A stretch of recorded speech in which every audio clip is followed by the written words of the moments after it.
आज की इस वीडियो का टॉपिक है चेंजेस इन इन्वेंट्री लेवल।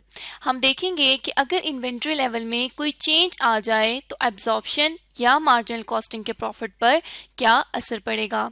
तो सबसे पहले अगर इन्वेंट्री की बात की जाए तो कोई भी चीज़ें जो ऑर्गेनाइजेशन या किसी कंपनी ने रीसेल पर्पस के लिए होल्ड की हुई हैं, रखी हुई हैं, उन चीज़ों को हम इन्वेंट्री कहते हैं। जैसे कि लेट्स सपोज एक कंपनी है, नॉर्म कंपनी, जिसका काम है कि वो नोटबुक बनाकर मार्केट में सेल करता है।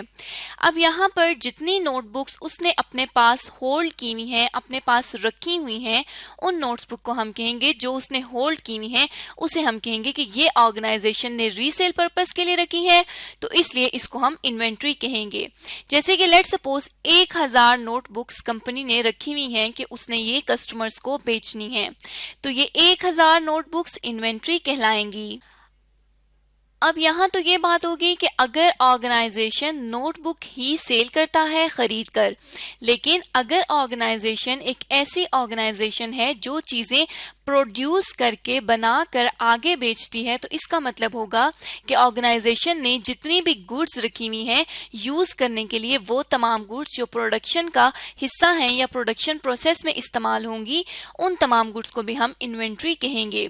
जैसे कि लेट्स सपोज पेपर से नोटबुक बनती है। अब ऑर्गेनाइजेशन ने कुछ पेपर्स भी अपने पास रखे हुए होंगे जिनके थ्रू नोटबुक तैयार होगी, तो ये पेपर्स भी ऑर्गेनाइजेशन की इन्वेंट्री कहलाएगी, क्योंकि ऑर्गेनाइजेशन ने इसको for use in production process की वजह से हेल्ड किया हुआ है अपनी ऑर्गेनाइजेशन में। तो इस तरह से यहाँ तक हमने दो बातें सीखी कि इन्वेंट्री अगर कोई चीज़ इस्तेमाल करने के लिए ऑर्गेनाइजेशन में रखी गई है, प्रोडक्शन प्रोसेस में इस्तेमाल करने के लिए, तो उसे भी हम इन्वेंट्री कहेंगे, या कोई चीज़ रीसेल पर्पस के लिए रखी गई है, जिस तरह यहाँ पे हमने कहा नोटबुक, तो उसे भी हम इन्वेंट्री कहेंगे। अब जब ऑर्गेनाइजेशन एक प्रोडक्शन कंपनी है, कोई चीज़ें बनाकर बेचती है, तो उसके पास 3 तरह की इन्वेंट्रीज आएंगी। एक आ जाएगा रॉ मटेरियल, एक आ जाएगा वर्किंग प्रोसेस, और तीसरी आ जाएगी फिनिश गुड्स। रॉ मटेरियल को हमने जैसा कहा कि नोटबुक बनानी है तो उसके लिए पेपर्स की ज़रूरत होगी, तो पेपर हो गया रॉ मटेरियल। अब जितने पेपर्स पड़े होंगे, लेट्स सपोज 500 पेपर्स पड़े हुए हैं, तो ये जो रॉ मटेरियल की इन्वेंट्री है वो 500 पेपर्स की है। इसी तरह से अब कुछ पेपर्स वर्क में होंगे कि उनसे नोटबुक ने तैयार होना है। अब जो नोटबुक्स कंप्लीट नहीं हुई, उन नोटबुक्स को हम कहेंगे कि ये हमारे पास वर्किंग प्रोसेस इन्वेंट्री है।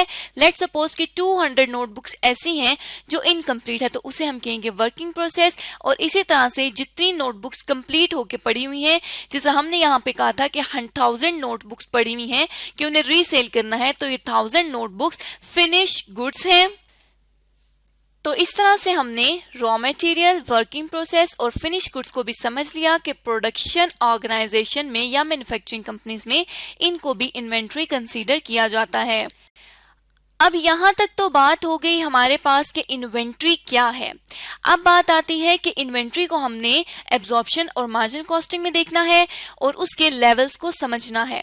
तो सबसे पहले अगर एब्जॉर्प्शन कॉस्टिंग की बात की जाए, तो जैसे हमने अपनी लास्ट वीडियो में डिटेल में एब्जॉर्प्शन कॉस्टिंग को पढ़ा था, तो एब्जॉर्प्शन कॉस्टिंग एक ऐसा कॉस्टिंग सिस्टम है जिसके थ्रू जितनी भी प्रोडक्शन कॉस्ट होती है एक प्रोडक्ट को बनाने में, वो तमाम कॉस्ट यूनिट कॉस्ट का हिस्सा बनती है। जिस तरह लेट्स सपोज नोटबुक को बनाने में जितनी भी प्रोडक्शन कॉस्ट लगी है, बेशक वो फिक्स्ड है या वेरिएबल है, वो तमाम इस नोटबुक का हिस्सा बनेंगे और उसे हम कहेंगे कि ये पार्ट ऑफ यूनिट कॉस्ट है। लेट्स सपोज कि फिक्स कॉस्ट जो है वो 10 रुपीज़ की है और वेरिएबल कॉस्ट जो है वो 20 रुपीज़ की है।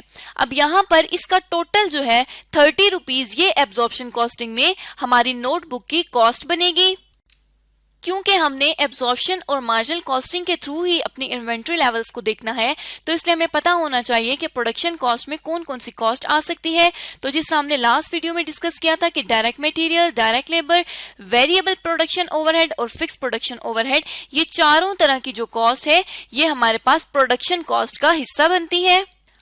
और इस सारे कंसेप्ट को हम एब्जॉर्प्शन कॉस्टिंग कहते हैं। इसी तरह से अब अगर मार्जिनल कॉस्टिंग की बात की जाए तो मार्जिनल कॉस्टिंग में जितनी भी वेरिएबल कॉस्ट है वो यूनिट कॉस्ट का हिस्सा बनती है।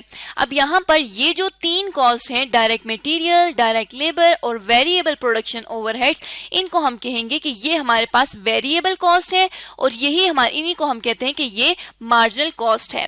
मार्जिनल कॉस्ट बेसिकली एक एडिशनल यूनिट अगर प्रोड्यूस किया जाए तो उस पर जितनी भी कॉस्ट लगती है उसे हम कहते हैं कि ये मार्जिनल कॉस्ट है। और कॉस्ट अकाउंटिंग में हम मार्जिनल कॉस्ट को वेरिएबल कॉस्ट के इक्वल रखते हैं। तो यहाँ पर ये जो तीनों कॉस्ट हैं, ये वेरिएबल कॉस्ट और मार्जिनल कॉस्ट में हम इसी को सिर्फ part of unit cost consider करते हैं। अब यहाँ तक हमने इन्वेंट्री को समझ लिया, इन्वेंट्री की टाइप्स देख ली और देख लिया कि एब्जॉर्प्शन और मार्जिनल कॉस्टिंग में इन्वेंट्री को किस तरह से ट्रीट किया जाता है। अब अगर लेवल ऑफ इन्वेंट्री चेंज की बात करें कि इन्वेंट्री के लेवल में किस तरह से चेंज आता है, तो लेट्स सपोज एक टाइम पीरियड है हमारे पास 1 जून का, जिसमें ये कहा जाता है कि ऑर्गेनाइजेशन के पास 100 नोटबुक्स हैं। अब यहाँ पे अगर 100 नोटबुक्स हैं तो पीरियड एंड में भी ऑर्गेनाइजेशन के पास कुछ ना कुछ इन्वेंट्री मौजूद होगी।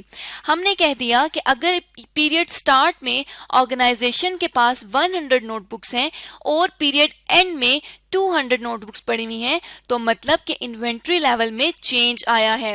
100 से 200 नोटबुक्स हो गई हैं, तो मतलब चेंज आ गया है 100 नोटबुक्स का। अब हमने इस वीडियो में ये देखते हैं आगे कि ये 100 जो चेंज आया है नोटबुक्स का, इन 100 नोटबुक्स के चेंज की वजह से मार्जिन और एब्जॉर्प्शन कॉस्टिंग के थ्रू प्रॉफिट किस तरह से इफेक्ट होता है।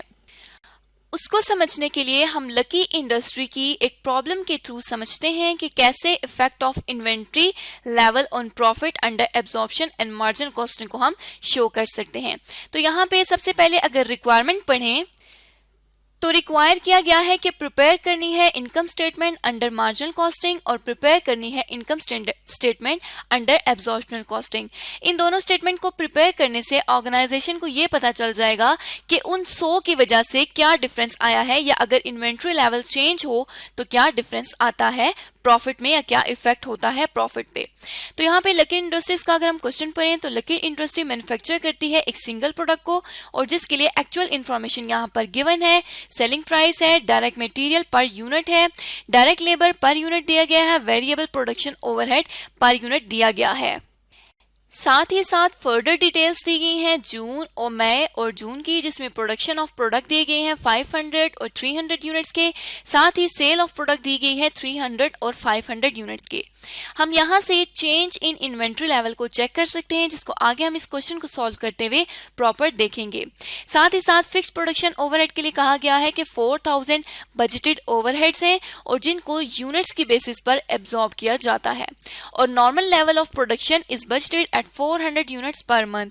नॉर्मल लेवल 400 यूनिट्स का है, मतलब सिंपली हम इसको क्या कर देंगे, जिस तरह हमने सीखा था कि बजटेड ओवरहेड को डिवाइड कर देंगे नॉर्मल कैपेसिटी से जो कि 400 यूनिट्स की है। तो यहाँ पर हमारे पास 10 rupees per unit fix production overhead आ गई।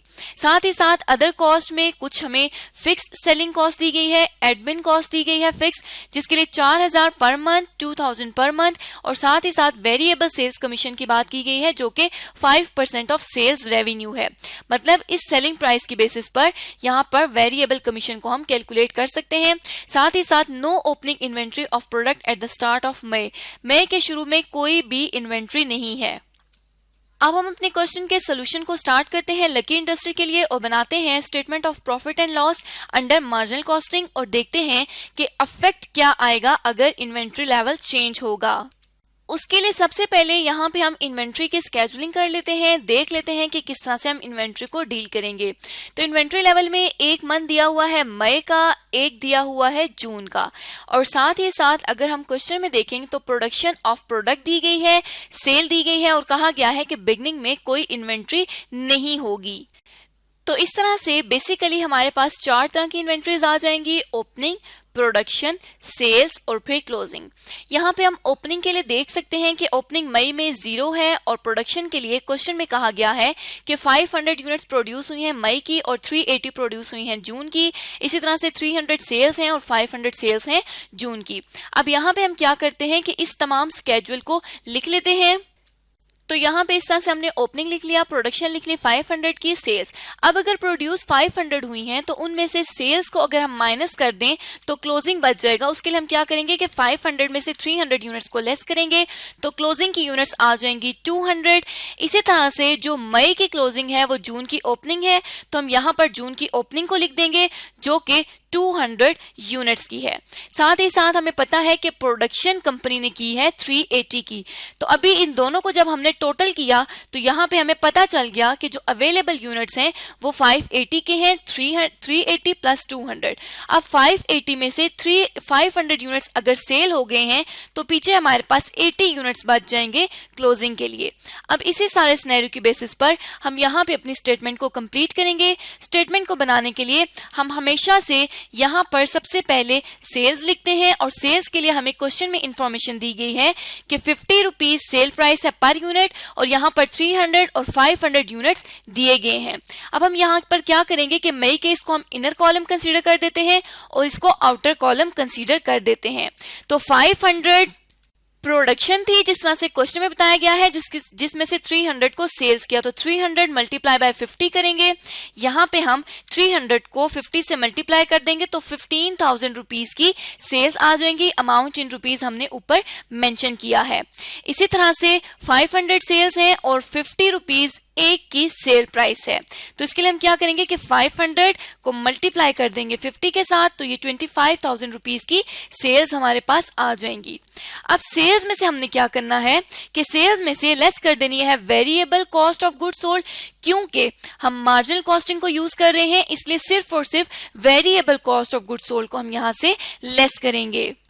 और variable cost of goods sold या कॉस्ट ऑफ गुड्स सोल्ड को हम किस तरह से कैलकुलेट कर सकते हैं कि opening inventory at production less closing inventory. अब यहाँ पे हम मार्जिनल कॉस्टिंग के थ्रू ओपनिंग, प्रोडक्शन और क्लोजिंग इन्वेंट्री को कॉस्ट करते हैं। उसके लिए हमने यहाँ पर लिख लिया मार्जिनल कॉस्टिंग और साथ ही साथ यहाँ पर हम मई और जून का कॉलम बना लेते हैं और फिर सबसे पहले इन तीनों लेवल्स को मेंशन कर देते हैं।